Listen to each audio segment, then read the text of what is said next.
তহিদুল ইসলাম আমার মেয়ের ছবি এবং তার নাম ব্যবহার করে একটা ফেসবুক আইডি খুলে এবং 8 তারিখে আমার মেয়েকে সে ফ্রেন্ড রিকোয়েস্ট পাঠায়। এর ফ্রেন্ড রিকোয়েস্ট পাঠানোর পর থেকে আমার মেয়ে মনে করছে এটা তার বান্ধবী না, কোন বান্ধবীটা সুষ্টামি করতেছে। পরবর্তীতে সে ফ্রেন্ড রিকোয়েস্ট অ্যাকসেপ্ট করে।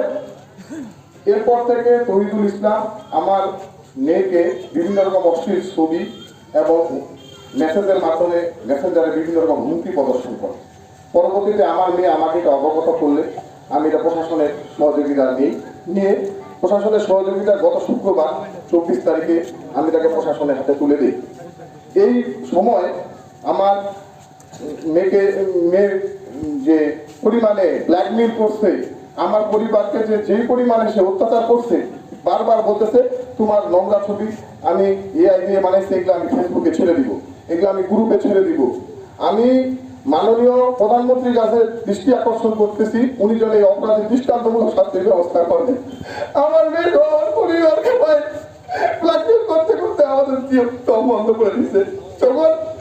যখন এই অপরাধীকে পুলিশ নিতে আসে তখন তার ভাই তহিদুল ইসলাম ও তার পরিবারের লোকজন সন্ত্রাস শিখা দেয়, আসামিকে পুলিশের কাছে নিয়ে যাওয়ার চেষ্টা করছে। পরবর্তীতে আমি সহ আমার গোটা পরিবারকে সে এত জঘন্য ভাষায় গালিগালাজ করছে, এত জঘন্য ভাষায় গালিগালাজ করছে যেটা ভাষায় প্রকাশ করার মতো না।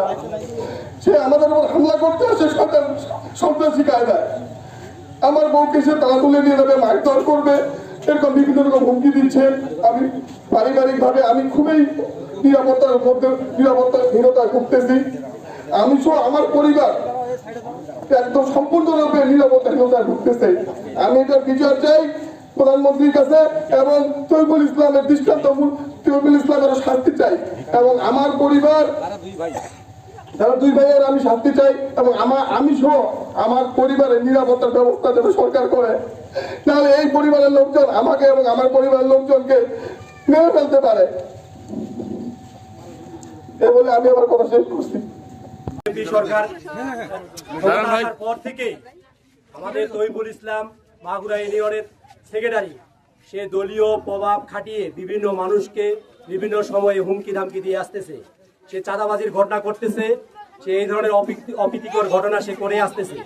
এই ঘটনার পরিপ্রেক্ষিতে তার ছোট ভাই তার ইন্ধনে, আমার কাছে মনে হচ্ছে তার ইন্ধনে সে বিভিন্ন ধরনের অশ্লীল ছবি, আমার এক ভাতিজির ছবি সে ফেসবুকে সেই স্ট্যাটাস দিয়ে পোস্ট করে। এর পরিপ্রেক্ষিতে পুলিশ তাকে ধরে নিয়ে যায়। পরবর্তীতে তার যে বড় ভাই তহিদুল ইসলাম অর্থাৎ বিএনপির যে সেক্রেটারি, সে দলীয় প্রভাব খাটিয়ে সে এলাকার মানুষকে ধারাবাহিকভাবে হুমকি ধামকি দিতে থাকে, সে ক্ষমতা দেখাইতে থাকে। ইতিপূর্বে তার অনেক ঘটনা আছে, অনেক মানুষকে সে মারধর করছে, ইতিপূর্বেও সে বহিষ্কার হয়েছিল। আমি শুধু এতটুকু বলতে চাই, বিএনপি সাধারণ কর্মী হিসাবে আমার মাননীয় প্রধানমন্ত্রীর কাছে দাবি, ব্যারিস্টার এখানকার যে সংসদ সদস্য নওশাদ জমিরউদ্দিন সরকার, তার কাছেও আমার দাবি তাকে যেন দল থেকে বহিষ্কার করা হয়। পাশাপাশি আমি মাননীয় প্রধানমন্ত্রীর দৃষ্টি আকর্ষণ করছি, তাকে অনতিবিলম্বে গ্রেফতার করে আইনের আওতায় আনে তাকে দৃষ্টান্তমূলক শাস্তির দাবি জানাচ্ছি।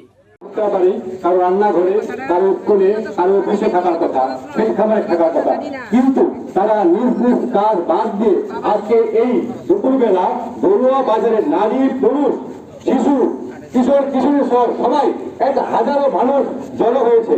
কেন জড়ো হয়েছে? আসলে কয়েকদিন আগে এই বড়ুয়া বাজারে এবং এই অঞ্চলে একটি অনাকাঙ্ক্ষিত ঘটনা ঘটে গেছে। আপনারা ইতিমধ্যে রিপনের কাছে শুনেছেন। সেই ঘটনার প্রেক্ষিতে রিপন থানায় আবেদন করেছে। থানাদার সেই মোবাইলটাকে ট্র্যাক করে সেই অপরাধীকে ধরে নিয়ে গেছে। অপরাধী বিচার আইন মতো হবে। কিন্তু এই তহিদুল ইসলাম তার ভাইকে, যে অপরাধী যাকে ধরে নিয়ে গেছে, তাকে থানায় নেওয়ার জন্য, পুলিশের কাছে থানায় নেওয়ার জন্য এসেছে এবং হামলা করেছে এবং রিপনের পরিবারের প্রতি হামলা করে যুক্ত হয়েছে। তাই নয়, এই দলুয়া বাজার আমরা জানি, এই দলুয়া বাজারের ইতিহাস আমরা জানি, এই দলুয়া বাজার গোড়ার ইতিহাস আমরা জানি। এই দলুয়া বাজারের যে জমি, এই জমি যাতে হচ্ছেন মরহুম ফহিমউদ্দিন প্রধান, তিনি হচ্ছেন এই রিপনের দাদা। এই দলুয়া বাজারে 10 থেকে 13 বিঘা জমি ফহিমউদ্দিন প্রধান দান করেছে এবং তার ছেলে যারা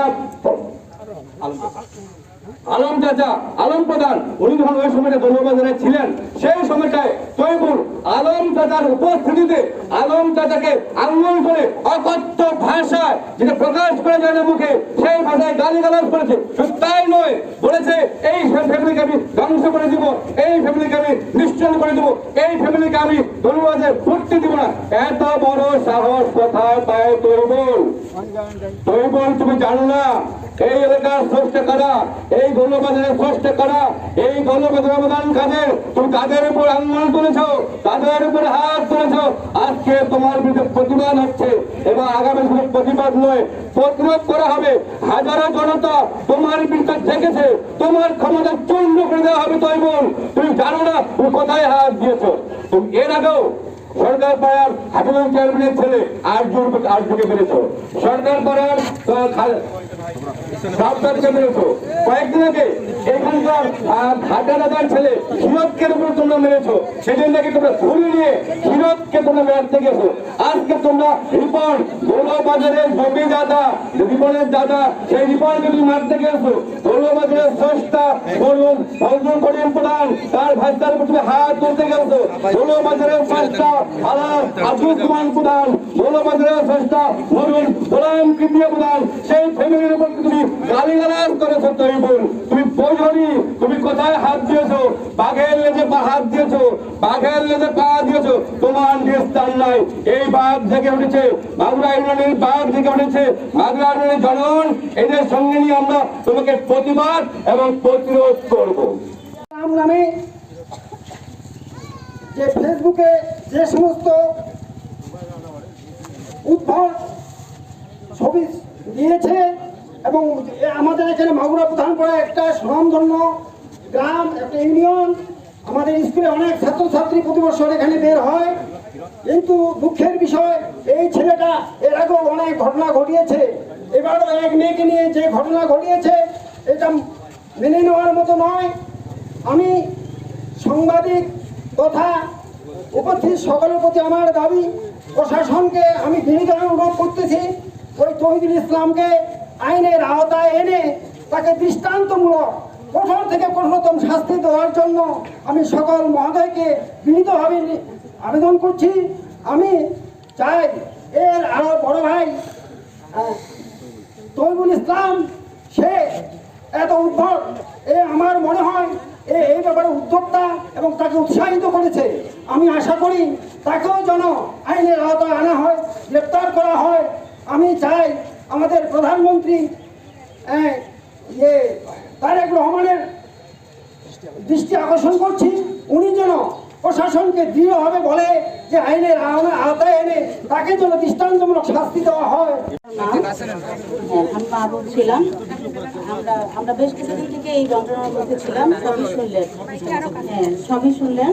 ও বেশ কিছুদিন যন্ত্রণা করছে। যন্ত্রণাগুলো কেমন ছিল? বিভিন্নভাবে বিভিন্ন মেসেজ দিচ্ছে, অশ্লীল ছবি দিয়ে তার ছবিও প্রচার করছে। সে তাকে বিভিন্নভাবে তো হুমকি দিচ্ছে, সাথে সাথে আমার ছবি সহ সে দিচ্ছে যে ফেসবুকে ভাইরাল করে দিব। কোথাও সে মুখ দেখাতে পারবে না, কলেজে তুমি যাবা মুখ দেখাতে পারবে না। তার যে ফ্রেন্ডগুলো আছে সবাইকে সে সেই বাজে বাজে ছবি দিচ্ছে। এমনকি যেদিন সে গ্রেপ্তার হলো তার আগের রাতে আমার ছবি সহ সে অশ্লীলভাবে প্রচার করা শুরু করছে। এই যে যন্ত্রণা দিচ্ছে সে, আবার এটার জন্য তো আমরা সে দৃষ্টান্তমূলক শাস্তি তো চাচ্ছি। আর যখন তাকে গ্রেপ্তার করা হলো, সে ওর যে বড় ভাই ছিল আসে বিভিন্নভাবে হুমকি দিচ্ছে, আমাকে মারবে, যেখানে পাবে সেখানেই মারবে, আমার হাজব্যান্ডকে সে লাথি মারবে। আমার তৈবুল ইসলাম তার বড় ভাই, সে বলে আমার হাজব্যান্ডের বুকে লাথি মারবে। তার এত বড় সাহস, সে বলে প্রধানদের হাত পা ভেঙে সে ফেলে দিবে। এত বড় সাহস সে কোথায় পেল? আমি মাননীয় প্রধানমন্ত্রীর কাছে আবেদন জানাবো যে এই শাস্তি যেন অনেক বেশি হয়, সে যেন আর কখনো কারোর দিকে চোখ তাকাতে না পারে, চোখ মেলে। আমি আরো বলবো যে আমার মেয়ে সে এমন ভাবে ভেঙে পড়েছিল, তাকে আমি বুঝিয়েছি যে তুমি এইসব করো আর ভেঙে পড়ো না, কারণ তুমি যদি এখানে ভেঙে পড়ো এখন এই যুগের মানুষ মেয়ে হয়ে, তাহলে তো আরো কয়েকটা মেয়ে তোমার কাছ থেকে এইটাই শিক্ষা নেবে। সেজন্য আমি বলি তুমি শক্ত থাকো, যেন তোমাকে দেখে আরো 10টা মেয়ে শক্তিশালী হয়, যেন খারাপ দিকে না যায়। অনেক মেয়ে কিন্তু এইসব ক্রাইমের জন্য সুইসাইড করতেছে। আমি চাবো যে আজকে থেকে যেন সবাই বলে বা শক্তি নেয় যে আমরা অপরাধের বিরুদ্ধে ঝুঁকে দাঁড়াবো, যেন আর কোনো মেয়ে এই খারাপ পরিস্থিতিতে থেকে আত্মহত্যার দিকে না যায়। মাননীয় প্রধানমন্ত্রীর কাছে সেটাই আবেদন থাকবে যেন দৃষ্টান্তমূলক শাস্তি হয়, যে ক্রাইম করছে তারও আর তার যে পরিবার আমাদেরকে যে হ্যারাস করছে কিছুদিন থেকে, এটার জন্য তার শাস্তি